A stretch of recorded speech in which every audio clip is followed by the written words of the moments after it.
Hi there, this video's live. Very extreme migrant crisis. He joins us now from Video UK 2022. Can we start with that attack yesterday down there, and on the migrant processing centre 31st in October. Dover? Halloween. Just wondering this morning, we've seen some of the pictures, we've had updates from the scene, but have you been able to shine a light on what's gone on as the government? No, I mean, there is an investigation ongoing. Obviously, it's a terrible event to have happened, and we've got to be sympathetic and empathetic to these migrant people. Crisis, they're very, very destitute. They're coming across the channel in a desperate situation, and we are trying to deal with that, process those people, and help and support them. Sympathetic and empathetic, and yet the conditions at some of these centres are said by inspectors to be wretched, and the government being criticised, the Home Secretary being criticised for not doing enough to find alternative places for them to be held.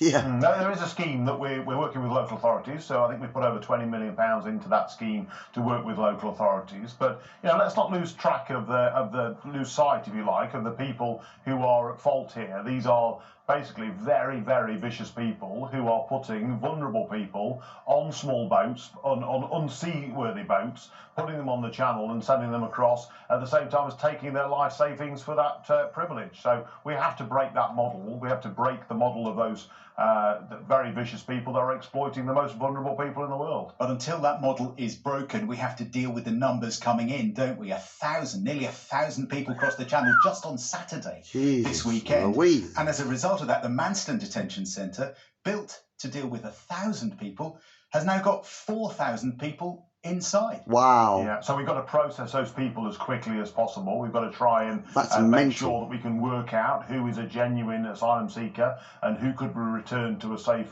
country. We need to do that as quickly as possible. As I say, we've got the scheme to work with local authorities as well, so we can distribute some of those people around the country. But we also have to focus at the same time on breaking that business model, because that's what's driving the numbers. It is those people coming across the channel who are actually putting their lives in danger in doing that. Why haven't you got a grip of it yet? Well, I think we are. It is a huge challenge. We are on with it, but there is no silver bullet. That's the problem. There is no single answer to this. There is 12 years in government, and they still haven't cracked it. We can use to process them more quickly, to try and stop people coming across the channel, but to make sure we deal with them as compassionately as possible in the meantime. But it is a huge challenge. You accept that you're failing as a government at the moment? No, I think clearly there's more to do, but we're making progress. But we've got to stop these people being exploited. We're talking about the most vulnerable people on earth, and we've got a very good track record as a country. We've been very supportive of people from Afghanistan, from Ukraine, from Syria, from Hong Kong. We've got a very good track record and a proud record of being a compassionate country. I think that's what makes us so attractive to some of those migrants that want to try and come here. Even some of your own MPs are questioning the government's handling of this. Sir Roger Gale has tweeted overnight, since he last visited 4 days ago, another 1,500 people have been taken to this facility, taking it to over 4,000. He said it is not acceptable. This situation should not have been allowed to develop. And the suggestion from some is that the Home Secretary, Suella Braverman, hasn't been listening to advice that more needs to be done, and she hasn't dealt with this properly. Disgusting. The Home Secretary is completely focused on this, as well as other issues with the Home Office. She's working to reduce crime, to get burglary down, to increase the number of police officers. That is her full-time, completely focused role in dealing with this challenge. That's what she's doing. She's also having to spend a lot of time answering questions about her own use of her mobile phone and her email account. Maybe she's got a bit too much on her plate at the moment. Maybe she's not the right person to be in that job right now. She dealt with that. She put her hands up and said that she made a mistake. The Prime Minister accepted that she apologised. She made a mistake. I think now her focus. Why have you got her back in that job as a country? We haven't heard much from her since her reappointment as Home Secretary, have we? Why not? Because she's busy dealing with this challenge. She can either be touring the TV studios, talking to you guys, or actually getting on with the job, and that's what she's doing. But it wouldn't take long, and there are an awful lot of questions for her to answer, not just about immigration, but also those questions of security and her use of devices. Yeah, well, I mean, I'm happy to come and talk to you anytime. Let's leave the Home Secretary to deal with the challenges that we've got as a country. That's what she's focused on doing. OK, well, you're a farming minister in the Environment Department. Some interesting suggestions in some of the papers this morning that maybe Rishi Sunak will go to the COP27 climate summit in Egypt next week, after all, having suggested that he wasn't going to. What's your understanding of what's flip-flop government, well, isn't it? I think we'll all understand, you know, the Prime Minister has a huge inbox. He's walked into number 10 with lots of challenges, you know, not least of all the... Your party's not going to last very long, this continues, my friend. What's happening with global energy and food prices. So his focus at the moment is in dealing with the autumn statement and the government's response to those global challenges. Budget thing today, isn't it? I'm sure if his diary allows, he would want to go, but at this moment in time, we don't quite know whether he's going to have time to do that. But rest assured, there'll be serious ministers out there and big hitters, because the UK is very keen to play its part in dealing with the challenges we face in the environment globally. Sounds like we might be getting a change on this from Mr. Sunak. Maybe he will be going after all. You're sort of softening us up for a U-turn. Well, I'm not in control of the Prime Minister's diary. You know, only he will know whether he's got the time to do that. But would you like to see him go?